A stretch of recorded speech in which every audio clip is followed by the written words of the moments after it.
إسبانيا تصنع المفاجأة. امبارح الثلاثاء 9 أفريل 2024 صادقوا على قانون تسوية الوضعية للمهاجرين الغير شرعيين. يعني بإذن الله تعالى آلاف الحراقة راح يستفادوا من هذا القانون.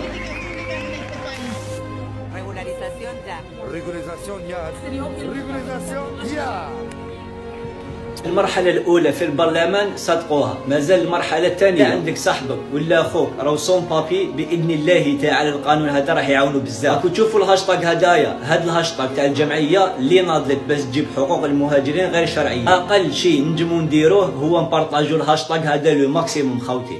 بارطاجي في كومونتير، كي دير فيديو بارطاجي هذا الهاشتاغ. خوتي لازم الهاشتاغ هدايا يطلع. دير مليح في بالك بلي كاين ناس 3 سنين 4 سنين ما شافوش يماهم على جالي بابي. ريغولاريزاسيون يا. Regularización ya.